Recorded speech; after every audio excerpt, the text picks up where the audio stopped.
راجہ صاحب جو 63A ہے، پتہ نہیں مجھے کورٹ کتنا بڑا دل کر سکتی ہے اور کتنی گنجائش ریویو میں ہوتی ہے. آپ لیگل مائنڈ ہیں آپ بھی اور عارف صاحب بھی. 63A والا ایشو اگر سارٹ آؤٹ ہو جائے، کیونکہ وہ 63A کے پرویو سے اوپر کا فیصلہ تھا، میرے تو خیال ہے ماورائے آئین ہے، پتہ نہیں میں لفظ صحیح بول رہا ہوں یا نہیں. ووٹ کاؤنٹ کے اوپر جو مائنورٹی والے 2 ججوں کا فیصلہ ہے وہ بہتر فیصلہ ہے کہ آپ ری رائٹ کانسٹیٹیوشن نہیں کر سکتے.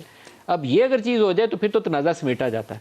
بعد میں جو وزیر اعلیٰ رہے، میرا اور آپ کا اس سے کوئی لینا دینا نہیں ہے، لیکن یہ کانسٹیٹیوشنل اور لیگل بیٹل ختم ہو سکتی ہے. کیا کورٹ یہ کر سکتی ہے اتنا بڑا کام؟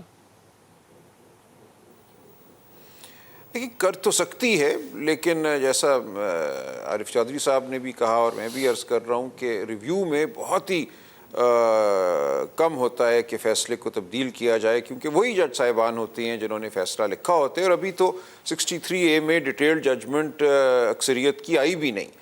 وہ اپنی ڈیٹیل ججمنٹ ابھی لکھ رہے ہیں، تو لکھتے لکھتے اگر وہ ریویو سننا شروع ہو جاتے ہیں اور اپنے شارٹ آرڈر کو بدل دیتے ہیں تو یہ بہت ہی ایک انہونی سی بات ہوگی. ایسا ہوا نہیں کرتا.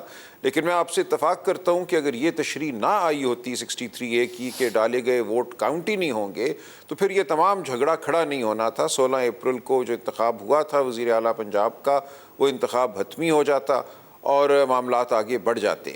لیکن اب صورتحال یہی ہے کہ ایک ہے سپریم کورٹ کا فیصلہ، اس کی وجہ سے ووٹ نہیں گنے گئے 16 اپریل کو 25 ووٹ، اور اب کہا جا رہا ہے اسی فیصلے کی بنیاد پہ کہ 10 ووٹوں کو نہ گنا جائے.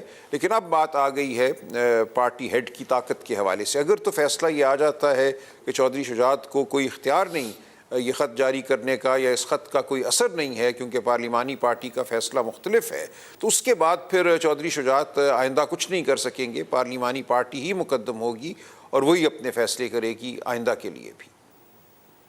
اچھا عارف صاحب، یہ بڑی ایک ویسے انٹرسٹنگ ڈیبیٹ ہے یہ کہیں.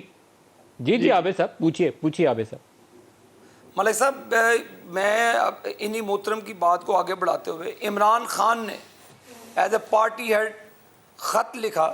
جو خط کا ایشو ہے اپنے اس وقت کے آپ جو 20 لوگ ڈی سیٹ ہوئے ہیں، تو وہ پارلیمنٹری جو لیڈر ہیں ان کے خط ہیں، دیکھ لیں اس وقت پارلیمنٹری لیڈر کا کیوں خط موجود نہیں ہے. تو یہ اس لیے میں کہہ رہا ہوں کہ یہ نہیں ہونا چاہیے کہ پی ٹی آئی کے لیے قانون اور ہے اور پی ایم ایل این اور دوسرے پاکستان کے لیے اور ہے.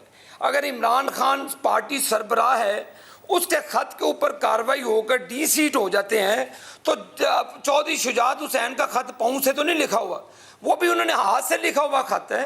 تو اس نے وہ بھی پارٹی کے سربراہ ہیں، عمران خان بھی پارٹی کا سربراہ ہے.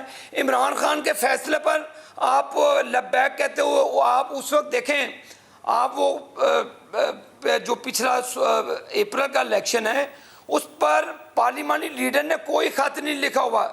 عمران خان نے خط لکھا جس پہ 25 لوگوں کو 20 لوگوں کو ڈی سیٹ کر دیا. اب یہی بات، وہی قانونی نقطہ ہے، وہی چیز ہے، وہی معاملات ہیں اور خط ہے. عمران خان کی خط پر فیصلہ کر دیا جاتا ہے اور چودھری شجاعت کے خط پہ کہتے ہیں جی کہ معاملات اور ہیں. مسئلہ تو یہی ہے، اس کو حل کرنا پڑے گا ورنہ بات بڑی دور تلک جائے گی.